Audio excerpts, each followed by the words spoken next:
Javier, ¿por qué novelas policíacas? ¿Por qué historia policíaca? ¿Por qué policíaco? Todos imaginamos lo policíaco y siempre queremos así el gran caso de descubrir quién es el asesino y todos nos encanta esas pistas. ¿Eso es lo que te gusta? Sí, me crié leyendo ese tipo de novelas. Las novelas del Séptimo Círculo, que era una colección de policial de enigma dirigida por Borges y Bioy Casares, y novela negra de Estados Unidos, estilo Dashiell Hammett o Raymond Chandler. Y luego, cuando trabajé como periodista desde muy joven y empecé a hacer periodismo de nota roja también, y descubrí que era un poco parecido a lo que había leído en las novelas. O sea, el mundo real es parecido a eso, ¿no? Los personajes, digo, los fiscales, los policías, los ladrones. Y dime algo, todo es muy real. ¿Por qué, si te gusta lo real, por qué de repente irse a investigar crímenes de hace 100 años? Porque también son reales, porque para mí el crimen tiene que servir para contar algo más. No solo la historia precisa de un asesinato, sino que ese asesinato debería hablarnos de algo de nuestra sociedad o de nuestra cultura. Si no, es un cuento morboso y ya. Si además el crimen habla de algo, de otra cosa, creo que uno puede hacer un aporte cultural. Oye, cuando estás hablando de crimen y que te aportan algo cultural, Ajá. te tocó escribir sobre 22 crímenes que sucedieron en la primera colonia judía en Argentina, que eso es famoso, que es la de Moisheville, la de Moisésville, digo, Sí. en yiddish es Moisheville, se hablaba yiddish en esa colonia, entonces, Claro. la colonia de Moishe. Ajá. ¿Qué descubriste? ¿Qué hay de interesante, además de los asesinatos, dentro de toda esta colonia judía, que además era la primera colonia fuera de Israel, donde los judíos eran agrícolas? Exacto. Y era muy parecida a... Mucha lección. Claro. Lo que descubrí es cómo los judíos fueron forjando una nueva identidad, no diría argentina, sino americana, donde fueron recuperando estos valores por los que ellos luchaban, que era la vida fuera de estos barrios enguetados, fuera de estos guetos primitivos europeos, de Europa del Este, la vida en contacto con la naturaleza, con el campo y la vida productiva, ¿no? Que durante tanto tiempo habían estado buscando y que les había sido negada en el Imperio zarista. Dime algo, en los crímenes de Moisésville, ¿hay que leerlo como una investigación de los crímenes, encontrar quién es el asesino, o, como tú dices, encontrar esa parte de la historia de la comunidad judía de Argentina y del mundo, porque no la podemos desligar, y además de una comunidad que se volvió una de las más importantes a nivel mundial? Sí, yo creo que debe ser leído como el retrato de el momento en el que los judíos de Rusia empiezan a irse de Rusia y empiezan a venir a América, sea Estados Unidos, sea Argentina, sea México. Todos ellos venían del mismo lugar y se iban por el mismo motivo, ¿no? Luego ese motivo se empezó a volver cada vez más grave, hasta que llega el momento del Holocausto, ¿no? Pero todo eso empieza en la década de 1860, 70 y llega en Argentina en la década de 1880, ¿no? Y me gustaría que fuera leído como un reportaje periodístico histórico sobre eso, sobre ese momento, sobre ese proceso, y que sea leído también como la contracara de la inmigración judía a Israel. O sea, la contracara es la inmigración a América, ¿no? Porque la inmigración a Israel en esa época estaba financiada por el barón de Rothschild. Exacto. Y la inmigración a América por el barón de Hirsch. Que el barón de Hirsch es el que compra las tierras de Moisésville y de otras colonias que hay en Argentina. Sí, o sea, era la competencia. De un lado Sí, tenías Rishon exacto. LeZion creando en Israel, y en otro lado la gente que quería decía, bueno, vamos casi a montar un estado judío en Argentina. Sí, Que además se habla en yiddish, ¿no? Sí. O sea, son estados diferentes. En uno se iba a hablar hebreo, en otro estaba hablando yiddish. claro. Ahora, cuando llegaron a Argentina se dieron cuenta muy rápido que no iban a poder mantenerse tan cerrados, ¿no? Desde muy temprano la comunidad judía en Argentina tuvo lazos de mucho intercambio con sus vecinos no judíos.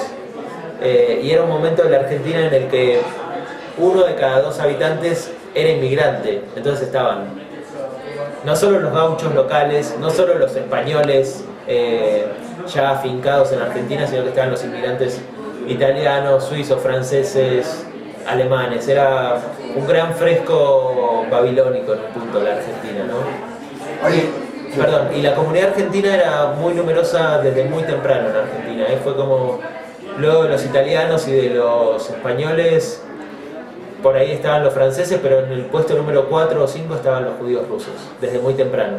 ya. Oye, y si la historia es la historia de Moshesville, si es la historia de los judíos de Argentina, ¿qué tienen que ver ahí los gauchos y crímenes? Porque uno pensaría que es un reporte histórico, que es una novela, ¿qué tiene que ver esa parte con la comunidad judía? Porque además los asesinatos, entiendo, no fueron por ser judíos. Claro, es así. Acá se empieza a complicar el asunto. Porque para entender estos crímenes hay que entender el contexto de época. En la Argentina, que es un contexto de modernización y de productivización del campo. Desde 1860 en Argentina hay gobiernos liberales que intentan que el campo rinda más. Entonces para eso a los trabajadores del campo, que eran gauchos y criollos y mestizos, o sea, el gaucho era un espíritu romántico. Sí, todos hemos visto a los gauchos con las de estas. Sí, violento también. Sí, sí. Entonces, el gobierno lo empieza a disciplinar. Y la idea del gobierno es poblar el país con inmigrantes europeos. Era un país bastante deshabitado, con muy pocos habitantes. Entonces, el gaucho acepta el disciplinamiento y se convierte en un peón de estancia, o se convierte en un outsider, en un bandido, y pasa por todas las colonias que había de todos los inmigrantes, pasa robando y muchas veces matando. Entonces, cuando yo investigué estos crímenes recurrí a muchos periódicos de la época, que no había tantos, pero se pueden encontrar, buscando la noticia de cada uno de estos crímenes. Algunas estaban, otras no, pero además había muchas noticias de otros crímenes en otras colonias. Por eso digo que no son crímenes de antisemitismo clásicos o típicos, sí hay un elemento de xenofobia, pero es más bien el primer choque entre dos culturas, ¿no? Y una lucha por el territorio también. Dos culturas que al principio tuvieron una fricción muy fuerte, pero que después se entendieron, se aceptaron y trabajaron juntas. Bueno, hay hasta la historia de gauchos judíos, claro, dentro de todo esto, que se volvieron. Exacto. Pero además, curiosamente, tú hablas de los periódicos, y curiosamente la portada de tu libro, que ahí por casualidad está, no se alcanza a ver bien la portada, pero la portada es de un periódico en yiddish. Exacto. Curiosa. Sí. Cualquiera diría, o sea, que es un libro sobre la comunidad judía básicamente y que va enfocado a la comunidad judía. Pero es un libro comercial. Sí. Una portada en yiddish que para muchos sería, ¿eso qué? Con un cuate ahí barbón, que parece rabino. ¿Por qué usar esa portada? ¿Por qué usar un periódico en yiddish? Porque no es cualquier periódico, es el periódico Der Wiederkoll, El Eco, abril de 1898, o sea, contemporáneo a los crímenes, hecho por mi bisabuelo a mano. No había imprenta con caracteres, con letras hebreas en la Argentina de esa época, entonces mi bisabuelo lo hizo, es un grabado, lo hizo con una técnica que se llama ectografía, que es muy similar a la del grabado. Él escribió a mano en una plancha grande todas estas palabras en yiddish y luego las grabó y las fue imprimiendo en cada hoja. El señor que aparece aquí es un rufián judío, un delincuente judío de los que en esa época se conocían como rufianes, tomado de un libro de prontuario de la policía argentina de la época, también de 1894, y fotomontado. Este es un fotomontaje para esta portada, ¿no? Pero por eso decidimos construir esta imagen. Es un diario hecho por mi bisabuelo, que es quien escribió el texto de los crímenes de Moisesville, que dio pie a toda esta investigación, que yo lo encontré medio de casualidad, y que fue periodista mi bisabuelo, con un delincuente judío de la época. Wow. Entonces es como un fresco.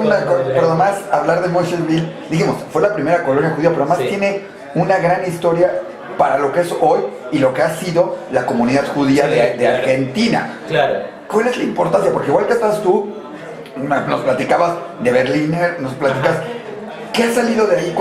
¿Cuál es el valor tan importante de Moshesville para la comunidad judía y para Argentina en especial? Okay. A Moisesville se lo ha conocido y se lo sigue conociendo como la Jerusalén de Sudamérica. La Jerusalén de Sudamérica. Es una manera muy simpática y muy generosa de llamarlo, porque en realidad hoy es un pueblo de 2.500 habitantes, ¿no? Bueno, son argentinos, cualquiera de ellas son argentinos, se tienen que construir su propio Jerusalén. Digo. Claro, pero fue la puerta de entrada a la Argentina de los judíos, Sí. y una comunidad que hoy es la número 5 a nivel mundial y que le dio muchísimo al país y que tiene una identidad muy fuerte, ¿no? Como judeo-argentina. Y en ese pequeño pueblo de 2.500 habitantes hay 3 sinagogas, hubo una más, pero hoy son 3. Bueno, claro, tiene que haber 3 sinagogas, a la que vas, a la que nunca entrarías y a la que seguramente no te van a dejar entrar. O sea, esos son un pueblo judío aunque haya un solo judío, eso es un hecho. Hay 2 bibliotecas judías. Muy corto. Está el cementerio judío más antiguo del país, de Argentina, donde están enterrados muchos de los asesinados. Para mí fue muy emocionante poder después de leer sobre ellos y de averiguar tanto, poder llegar ahí, pararme y ver sus tumbas. Son tumbas antiquísimas, son de 1890, Claro. con lápidas en hebreo, talladas a mano en piedra. Hay calles en ese pueblo con nombre como el Barón de Hirsch. O sea, uno puede encontrar la calle Barón de Hirsch y San Martín. San Martín fue un libertador, liberó Argentina, Perú y Chile, un prócer, y tiene su calle que se cruza con el Barón de Hirsch. Donde vive el Barón de Hirsch con San Martín. Exacto. Hay estatuas del Barón de Hirsch. Entonces es un pueblo que tiene una identidad muy fuerte, ¿no? Que guarda la herencia y que es un lugar donde todavía se pueden escuchar palabras en yiddish. Relacionado con esto, La gente alrededor aprendió yiddish en algún momento. O sea, exacto. debe ser muy curioso, porque ahí sabemos, por ejemplo, en Nueva York, ¿sí? Claro. Además, conocemos a alguien que llegó a muy alto nivel en Estados Unidos, jefe de Estado, que hablaba yiddish sin tener que serlo. Claro. Sucedió lo mismo en Mosesville, en esto, que la gente alrededor supiera yiddish para entender lo que es. Sin duda, pero mira, hoy quedan muy pocos judíos ahí porque los judíos llegaron ahí para trabajar la tierra y los hijos de ellos se fueron a estudiar a las ciudades grandes. Claro, como sucedió en muchos lados del mundo. Entonces, la población judía de Moisésville hoy es del 10%, pero mucha de la gente que es hija de gente que trabajó, o sea, hoy quedan los descendientes, ¿no? Pero el yiddish se sigue hablando entre judíos y entre no judíos. Y por ejemplo, yo entrevisté a la señora más vieja de Moisésville porque quería preguntarle si quedaba una memoria de estos crímenes, ¿no? Es una señora que tenía 103 años cuando hablé con ella. Había trabajado como empleada doméstica, o sea, era criolla y sabía hablar yiddish perfectamente, ¿no? Seguramente cocinar unas gefilte fish. Sí, claro, me empezó a hablar de las fiestas judías, conocía todo. Y era la prueba viviente de algo que yo había leído, que me habían contado, que era esta comunidad, esta comunión entre criollos e inmigrantes judíos, ¿no? Con respecto al yiddish, también es un lugar donde se lo defiende. Hablé con Max Berliner del tema. Max Berliner es un actor ya muy anciano, tiene como 95 años y sigue actuando. Empezó en el teatro yiddish y luego se hizo famoso en la televisión y en el cine. Y creo que es padre de un gran periodista. Es padre de Daniel Berliner, claro. Y él es un defensor del yiddish y me dijo que Moisésville es un lugar que puede considerarse una tierra yiddish. Qué interesante. Ahora, tú no sabías yiddish. No, yo no sabía, claro. Entonces, un periódico en yiddish con un lugar donde de repente seguramente con esta señora te empezó a hablar en yiddish. Exacto. Casi hablándole a ella, seguro te empezó a hablar en yiddish. Sí. ¿Qué sucedió con eso, con tu yiddish? ¿Qué pasa con el yiddish, con todo esto? Bueno, yo no sabía yiddish, pero buena parte de mis fuentes bibliográficas estaban escritas en yiddish. Por ejemplo, el texto Los crímenes de Moisésville, que escribió mi bisabuelo y que dio pie a toda esta investigación, yo lo leí en español, en internet, pero luego fui a buscar el original y estaba en yiddish. Me tuve que anotar en un curso para aprender yiddish. Un curso de lectura, no me hagas hablar porque realmente no sé hablar yiddish, pero sí puedo leerlo. Tengo el diccionario español yiddish de mi bisabuelo, que usé y sigo usando porque sigo trabajando con estos temas. No logré hacer traducciones tan fieles, pero sí tengo una traductora, una señora a la que yo, cuando me doy cuenta de que un texto me interesa, se lo doy a ella y le pido que trabajemos juntos.